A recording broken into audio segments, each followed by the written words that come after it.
Melline Harper stood in the rain outside the grand church, mascara streaking down her cheeks, her trembling fingers gripping the edge of her coat. Moments earlier, the room had been buzzing with excitement. Now, it was frozen in silence.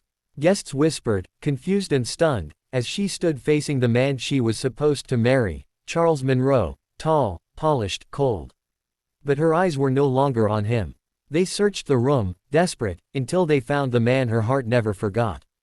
Luke Bennett, dressed simply, shoulders heavy, eyes shattered, her breath broke, her heart chose. She stepped toward him, tears pouring freely, and whispered the words she had been dying to say.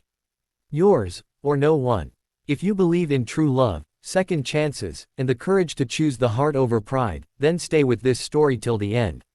And don't forget to like and subscribe to Kindness Stories for more heart-touching tales. Melline Harper grew up surrounded by luxury, silk sheets, penthouse views, designer clothes, private tutors. Her father, Richard Harper, owned half of New York's most expensive real estate. Her mother, Ellen Harper, made sure Melline looked and acted like perfection. But inside all that glamour lived a girl craving something real. She loved old books, handwritten letters, and quiet sunsets. She dreamed of a life built with love, not money. Then she met Luke Bennett, a carpenter's apprentice who volunteered at the community shelter. He wasn't rich or powerful. But he had gentle hands, kind eyes, and a heart that made her feel seen for the first time. He remembered her favorite coffee, listened to her dreams, and made her laugh until her stomach hurt. Their love grew in hidden corners, late-night walks by the Hudson, secret library dates, whispered poetry, stolen smiles. But that love didn't stay hidden for long. Her parents found out, and their fury shook the house. You will not destroy our name for a woodshop boy, her mother snapped. Her father's voice thundered through the dining hall. Either he goes, or you do. And don't return. Luke, terrified of being the reason she lost her family, tried to walk away. I'll never let you lose everything for me, he told her. But she couldn't let him go. They tried to continue their love in secret, but shadows followed them. Anonymous threats arrived, fake letters claiming Luke cheated. Strange men followed her on the street. One night, someone slashed Luke's tires. The message was clear, her parents would destroy him before they let her choose him.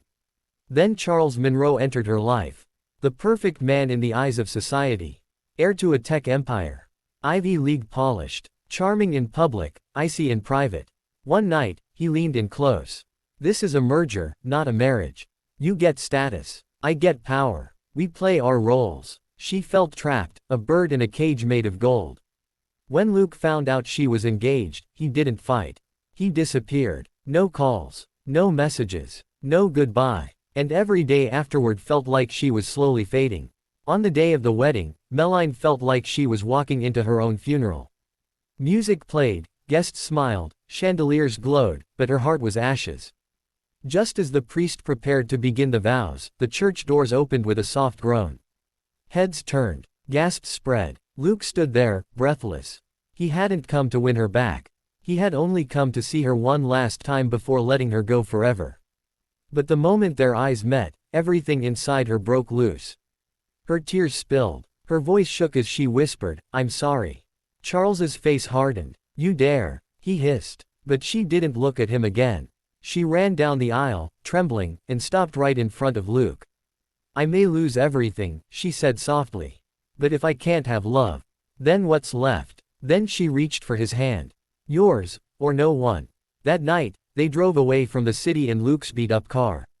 No money. No family support. Just love and faith in each other. Life wasn't easy. She worked at a small bookstore. Luke built furniture in a rented garage. They shared cheap meals, laughed in tiny rooms, and held each other through every storm.